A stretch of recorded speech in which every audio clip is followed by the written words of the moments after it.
Hey guys, just wanted to do a quick video. I'm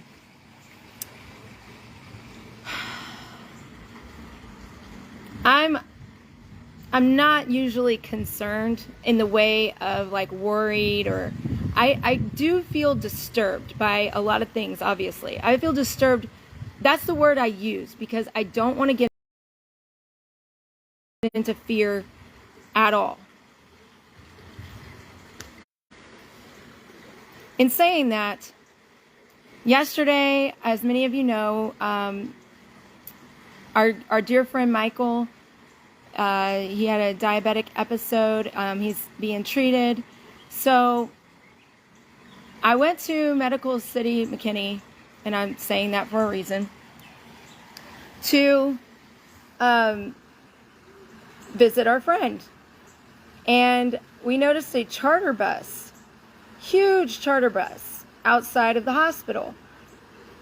And so Carmen and I decide, and Jesse, my husband, decide we're going to go. There's a lady standing outside of the charter bus, and we're going to go and find out what's going on.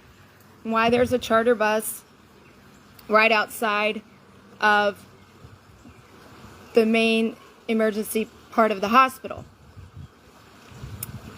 And we began talking to this lady. She was a nurse. She had scrubs on. She had a mask and all that. And I said, "Hey, how's it going? You know, what's going on? Like, your charter bus? What's all this about?" She said, "Oh, I'm from Wisconsin, and we're being bussed in." And I said, "What do you mean you're being bussed in?" She says, "Well, you know, there's a shortage of doctors and nurses. They're all leaving." I said, "Oh, okay, well, why do you think they're leaving?" And then I also said, and why do they need to bus you in? I mean, they still have nurses and doctors here. She said, "Well, no, because of the COVID surge." I said, "Okay." So I said, "How many beds are available for the COVID patients here?" Because last year they were saying things like, and I'm going to just rabbit trail for a second. Last year they would say things like the beds are full, but they were only dedicating 15% of hospital beds, all hospital beds, to COVID.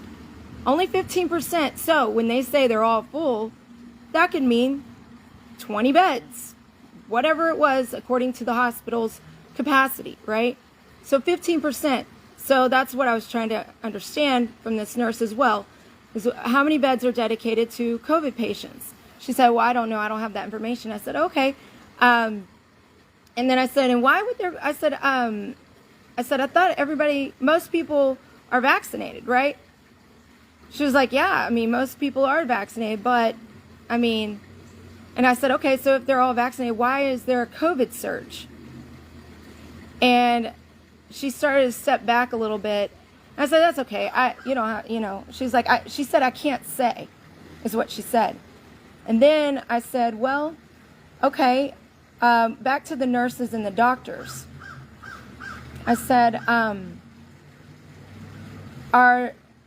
"Do you think that these nurses and doctors are leaving because they're being required to get a vaccine or lose their job?" And she goes, "Well, I don't know, but I do know that all these doctors and nurses are leaving." I said, "Well, are the hospitals requiring their employees to get vaccinated or, leave?" She said, "Yes, all of the hospitals are requiring their employees, their nurses and doctors, to be vaccinated." I said, "So where are you from? I mean, what hospital are you from?" And she says, "No, I'm with FEMA." Okay, guys, did you hear that? Disaster relief responders, nurses. I said, "You're with FEMA?" She said, "Yeah, all of the nurses that are on this charter bus, everybody from this charter bus, they're from FEMA." I said, "Oh, okay." I said, "Who's the head of FEMA?" I'm playing dumb because I just want to get as much information as I can, because this is very, we had heard conspiracies, or maybe we'd heard things last year that FEMA could, become our, getting to the hospitals or whatever. So again, I asked the question. So now I'm really, wanting something. So I said, hey, so is FEMA requiring you guys to be vaccinated? All the nurses and doctors from FEMA. She goes, oh, no, it's a choice. I said, I'm sorry, I'm confused. I said, you're going to do the same job in the same building with the same patients, treating the same illness as the doctors and the nurses who just were employed at this hospital and left because they were being required by their employer to be vaccinated. You're telling me that you're taking, FEMA nurses and doctors are taking these people's jobs, and FEMA is not required to take it. I said, I don't understand. What is going on? Why would, if this, okay, so now I really want to make it clear, you guys. I'm just going to say it. The Obama administration, back in 2008, created what? A socialized healthcare system, Obamacare. We are now seeing the effects of it. When FEMA comes in, which is a governmental program, they've defunded our hospitals with the doctors and the nurses, requiring them, those hospitals have literally decided their employees need to get vaxxed or they can leave. But it's not about that. It has nothing to do with that. This is a government takeover of our hospital. And if we don't stop this, you guys, you know what's going to happen? Exactly. The police, the defunding the police, all of the Democratic policies that we really don't want, even really the Democrats don't want.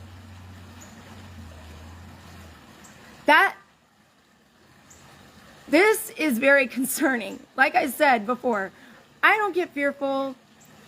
I do get disturbed, though. This was very disturbing to have this conversation with this nurse from FEMA telling me that she is not required to get a vaccine, but she's going to work in the same building, doing the same job, treating the same illness, treating the same patients.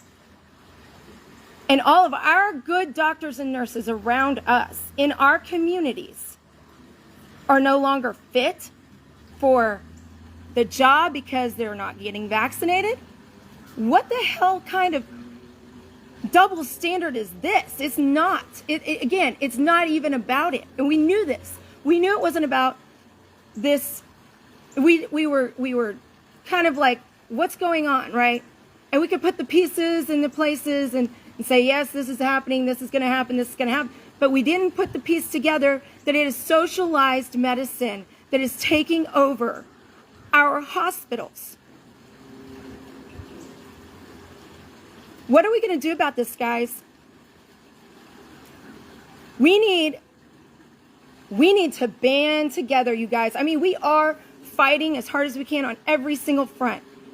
And thank you, freedom fighters, for doing everything you can.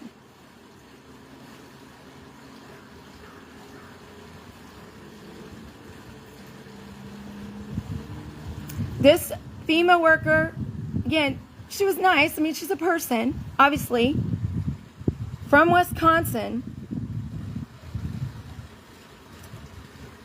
Spends about a week here in McKinney, and then she will fly out, and they rotate, and they go to different hospitals around our communities.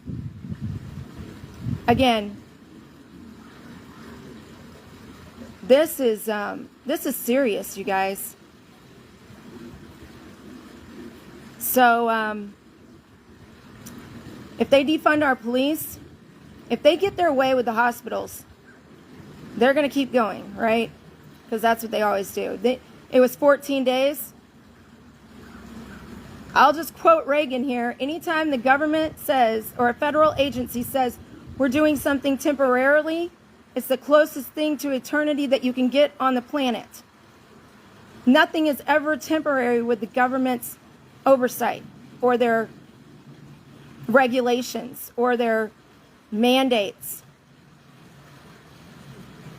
It's lockstepping us. They are lockstepping it, meaning they give us a mandate, and then once our freedoms are taken, they loosen up the reins. And then they do another mandate that takes away more freedoms, but they keep the other mandate in place. So they added two and still take freedoms, and then they loosen up again. And then they're going to keep the two mandates and then add another one. And once the restrictions are all in place, you guys, once everybody complies, because apparently there's a lot of people complying. I was very confident, I will say this, I was very confident before having this conversation with this FEMA worker that we're winning. And I don't want to spread doom and gloom because I don't know what's going to happen. But all I got to tell you is we have to fight hard. We are not going to let them turn us into Venezuela or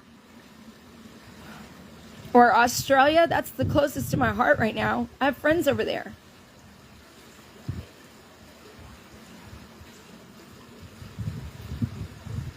Patriots, just get ready.